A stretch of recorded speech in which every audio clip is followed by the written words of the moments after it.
Welcome to my channel MD chemistry tutorial. এর আগের ক্লাসে আমরা হুন্ডের মাল্টিপ্লিসিটি সূত্র নিয়ে জেনেছিলাম। এই ক্লাসে আমরা aufbau নীতি নিয়ে জানব। ওকে, এই aufbau নীতিটা কি সেটা একবার আমরা জেনে নেব। দেখো, আমরা যে ইলেকট্রন বিন্যাস করি পরমাণুর মধ্যে কিভাবে ইলেকট্রনগুলো সজ্জিত থাকে সেটাকেই বলা হচ্ছে ইলেকট্রন বিন্যাস। এই ইলেকট্রন বিন্যাস করার সময় মূলত তিনটা নিয়ম মানা হয়। একটা হচ্ছে কি পাউলির অপবর্জন নীতি, আরেকটা হলো হুন্ডের মাল্টিপ্লিসিটি সূত্র, আরেকটা হলো কিন্তু এই aufbau নীতি।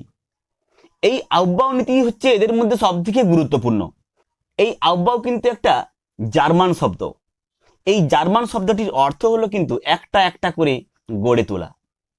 অর্থাৎ এক্ষেত্রে একটা একটা করে গড়ে তোলা মানে পরমাণুর মধ্যে ইলেকট্রনগুলো কিভাবে স্তরে স্তরে কিভাবে সজ্জিত থাকে। অর্থাৎ একটা একটা করে ইলেকট্রন যখন পরমাণুতে প্রবেশ করবে বিভিন্ন অরবিটালে, কিভাবে ইলেকট্রনগুলো প্রথমে কোন অরবিটালে প্রবেশ করবে, তারপরে কোন অরবিটালে প্রবেশ করবে। হ্যাঁ, আমরা জানি এস, পি, ডি, এফ বিভিন্ন ধরনের অরবিটাল রয়েছে, কি তাই তো?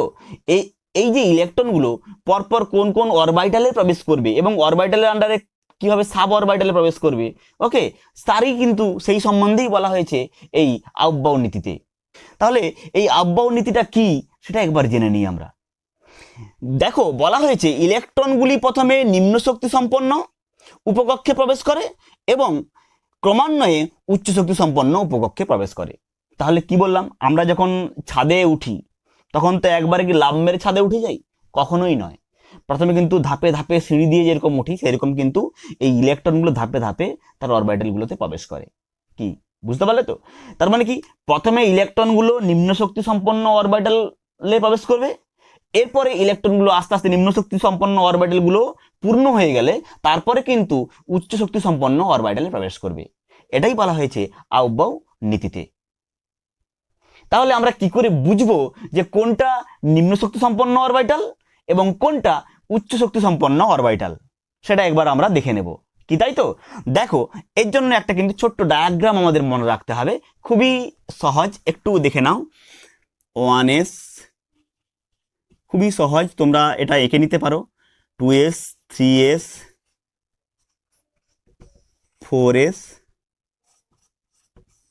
5s, 6s, এইভাবে চলতে থাকবে। আর পিটা হচ্ছে 2 নম্বর থেকে শুরু, 2p, 3p, 4p, 5p, এইভাবে চলতে থাকবে। ডি অরবিটাল 3d থেকে শুরু হয়, 3d, 4d, 5d, এইরকম চলতে থাকবে। ওকে, এফ অরবিটাল 4 নম্বর থেকে শুরু হয়, 4f, 5f, এগুলো আমি এঁকে নিচ্ছি। 6p, 6d, ওকে, আর বেশি আঁকার দরকার নাই।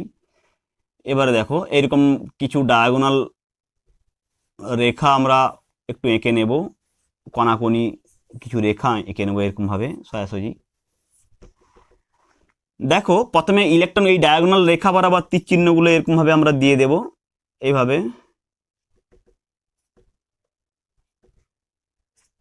ইলেকট্রনগুলো কিভাবে প্রবেশ করে সেভাবে কিন্তু দেওয়া হয়েছে। প্রথমে ইলেকট্রনগুলো 1s অরবিটালে প্রবেশ করবে।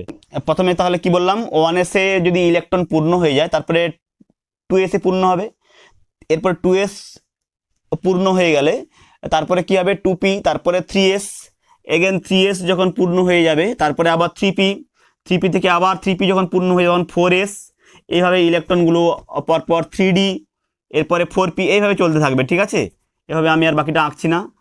দেখো ইলেকট্রনগুলো কিভাবে প্রবেশ করে, প্রথমে তার মানে কি বললাম আমি, প্রথমে 1s, তারপরে 2s, তারপরে 2p, তারপরে 3s, তারপরে 3p, তারপরে 4s, তারপরে 3d, তারপরে হচ্ছে 4p, তারপরে হচ্ছে 5s। এইভাবে কিন্তু তোমাদেরকে মুখস্থ রাখার দরকার নেই, এই ডায়াগ্রামটা যদি মনে রাখো তাহলে কিন্তু সহজেই ইলেকট্রনগুলো কোন অরবিটালে প্রবেশ করে তাহলে কিন্তু তার চিত্রটা পেয়ে যাবে তোমরা। বুঝতে পারলে তো? এইভাবে তোমরা ইলেকট্রন কিভাবে প্রবেশ করে, এনার্জি সবদিকে 1s এর এনার্জি কম, তারপর এর থেকে এর একটু বেশি, পরপর এনার্জি কিন্তু বাড়তে আছে।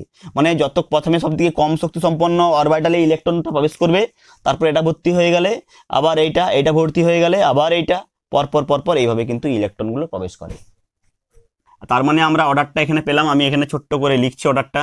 তার মানে 1s সব দিকে ছোট কম, তারপরে 2s, কি তাই তো, তারপরে 2p, তারপরে হচ্ছে 3s, তারপরে হচ্ছে 3p, তারপরে হচ্ছে 4s, 3p, তারপরে হলো 4s, হ্যাঁ, আর তারপরে হলো 3d, হ্যাঁ, আর তারপরে হলো 4p, তারপরে হলো 5s, এইভাবে। তাহলে প্রথমে কি হলো 1s, দেখো প্রথমে 1s আছে, তারপরে 2s, তারপরে 2p, তারপরে 3s, তারপরে 3p, দেন 4s, আর তারপরে হচ্ছে কত 3d, তারপরে হলো 4p, তারপরে 5s, এইভাবে চলতে থাকবে। ঠিক আছে, এভাবে কিন্তু আমরা ইলেকট্রনগুলো কীভাবে শক্তি অনুযায়ী কীভাবে প্রবেশ করবে সেটা কিন্তু আমরা দেখে নিলাম। কি বুঝতে পারলে তো? এইভাবে কিন্তু aufbau নীতিটা তোমাদের একটু মনে রাখতে হবে। এই aufbau নীতিতে যখন ইলেকট্রন প্রবেশ করবে তখন কিন্তু আরও যে দুটো আমরা নিয়ম পড়েছি, সেটা হচ্ছে পাউলির অপবর্জন নীতি এবং হুন্ডের মাল্টিপ্লিসিটি সূত্র, এটাও কিন্তু মেনে চলবে। এটা কিন্তু ভায়োলেট করে কখনোই ইলেকট্রন অরবিটালে প্রবেশ করবে না।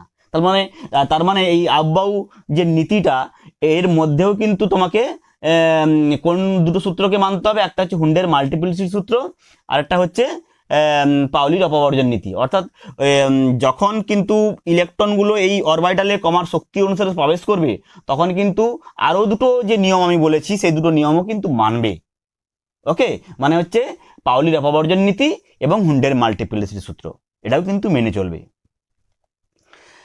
আরও একটা নিয়ম আছে এই aufbau নীতিতে, একটি n+l নিয়ম রয়েছে। এই n+l নিয়মটি কি সেটা একবার জেনে নেব। ওকে,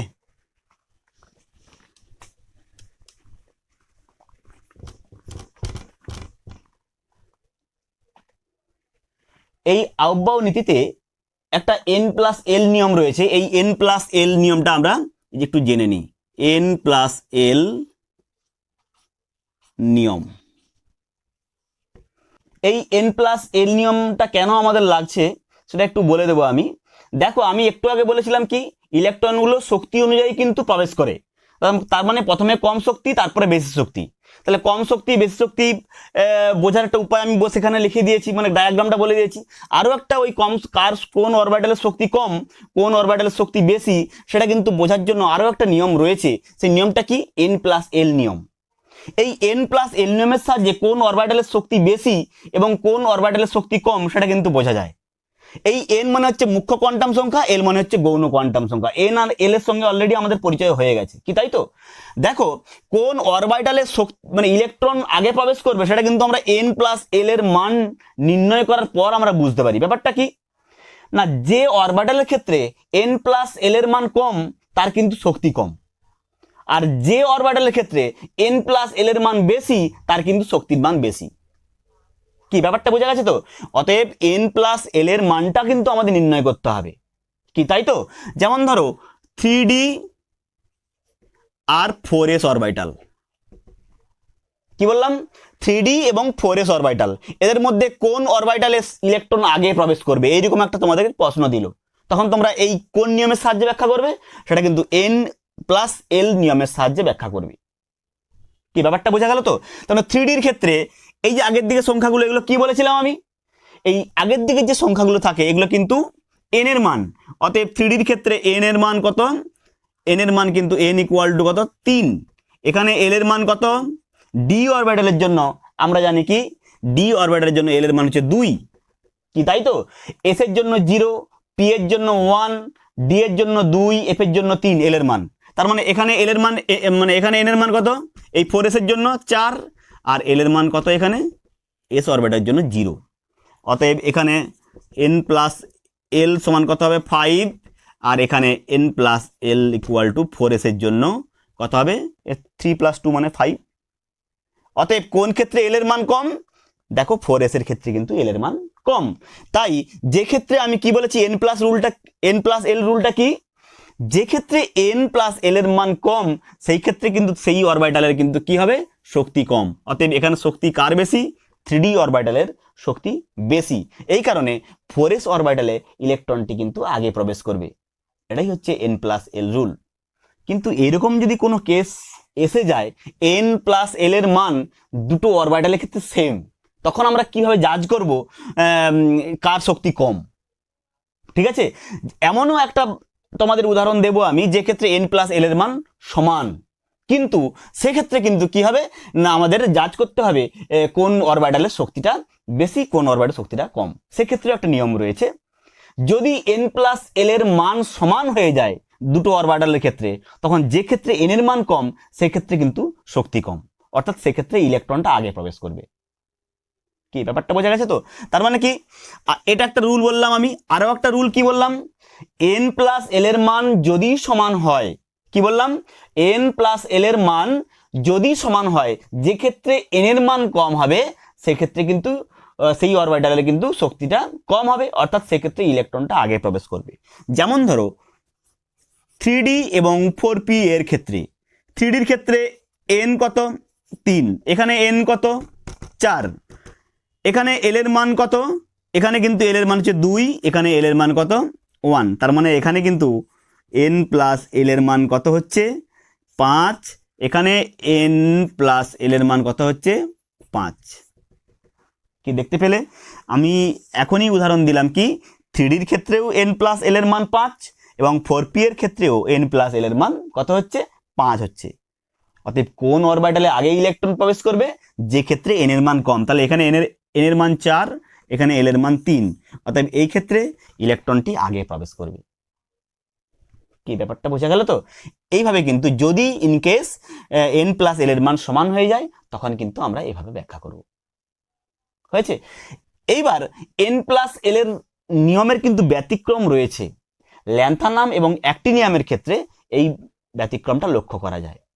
এখানে কিন্তু কোনো নিয়ম মেনে চলে না, কি তাই তো? সেটা একবার আমি তোমাদের দেখিয়ে দিই। তাহলে কার কার ক্ষেত্রে বললাম, ল্যান্থানাম এবং অ্যাক্টিনিয়ামের ক্ষেত্রে এই নিয়মের ব্যতিক্রম লক্ষ্য করা যায়। দেখো এই ল্যান্থানামের ক্ষেত্রে 57, তার ইলেকট্রন বিন্যাসটা কিন্তু এটা হয় বাস্তবে, আর অ্যাক্টিনিয়ামের ক্ষেত্রে তার ইলেকট্রন বিন্যাসটা কিন্তু এইটা হয়। তার মানে কি, এখানে দেখো 4f অরবিটাল আগে রয়েছে, মানে এখানে 4f অরবিটালের এনার্জি কিন্তু কম। বুঝতে পারলে? বাস্তবে আমরা যদি n প্লাস এল রুল দিয়ে বিচার করি, তাহলে এখানে 4f এর ক্ষেত্রে 4f এবং 5d, 4f এবং 5d, 4f এর ক্ষেত্রে n প্লাস এলটা কত হচ্ছে না 4 প্লাস 3, এটাও 7 হচ্ছে, এখানে কিন্তু 5 প্লাস 2, এটাও 7 হচ্ছে। তার মানে কি, এখানে n প্লাস এল রুল উভয় ক্ষেত্রে n প্লাস এল কিন্তু সমান 7, কিন্তু অতএব সেক্ষেত্রে কোনখানে ইলেকট্রনটা আগে প্রবেশ করার কথা, যে ক্ষেত্রে n এর মান কম, তার মানে 4f এ ইলেকট্রনটা আগে প্রবেশ করার কথা, কিন্তু বাস্তবে 4f এ প্রবেশ না করে কিন্তু 5d তে প্রবেশ করছে। কি দেখতে পাচ্ছ তো? অতএব ল্যান্থানামের ক্ষেত্রেও এই ব্যতিক্রমটা লক্ষ্য করা যায়। অনুরূপভাবে আমরা অ্যাক্টিনিয়ামের ক্ষেত্রে এইরকম একটা ব্যতিক্রম লক্ষ্য করা যায়। সেখানেও তোমরা হিসাব করবে 5f এ প্রবেশ করার কথা, কিন্তু এখানে 6d তে প্রবেশ করছে। অতএব এই দুটো ব্যতিক্রম কিন্তু লক্ষ্য করা যায়। n প্লাস এল যে নিয়ম, তার ব্যতিক্রমটাও তোমাদের বলে দিলাম। বুঝতে পারলে তো? এটা তোমাদের এখনো ইলেকট্রন বিন্যাস আমি শেখাইনি, যখন শেখাবো তোমরা আরো ভালো করে তোমাদের ব্যাপারটা ক্লিয়ার হয়ে যাবে। জাস্ট এটা তোমরা জেনে রাখো, ইলেকট্রনটা এখানে আগে না প্রবেশ করে এখানে প্রবেশ করছে, ইলেকট্রনটা এই 4f এ প্রবেশ না করে কেন 5d তে প্রবেশ করছে, এটা জাস্ট একটা ব্যতিক্রম। তোমরা বলবে, তোমরা ভাববে যে ইলেকট্রনটা আগে এইখানে প্রবেশ করা উচিত, কিন্তু এটা কিন্তু একটা ব্যতিক্রম কেস। কি বুঝতে পারলে তো? এইভাবে কিন্তু আমরা আফবাউ নীতিটা পড়বো এবং ভালো করে তোমরা প্র্যাকটিস করবে, বইটা একটু পড়বে, বইটা পড়লে ব্যাপারটা আরো ক্লিয়ার হয়ে যাবে। বিভিন্ন উদাহরণ নিয়ে পড়বে, পরপর ইলেকট্রনগুলো কিভাবে প্রবেশ করে সেগুলো সুন্দরভাবে দেওয়া আছে। এর পরের দিন আমরা কিভাবে ইলেকট্রন বিন্যাস করতে হয় সেটা খুবই ভালো লাগবে তোমাদের। হ্যাঁ, সব ইলেকট্রন বিন্যাস তোমরা ইলেকট্রন বিন্যাসের খুঁটিনাটি তোমরা জেনে নিতে পারবে। অতএব এর পরের ক্লাসটাও ইম্পর্টেন্ট। বুঝতে পারলে তো? আজকের ক্লাসটা এই পর্যন্ত, এর পরের ক্লাসে আবার দেখা হচ্ছে। ওকে, টাটা।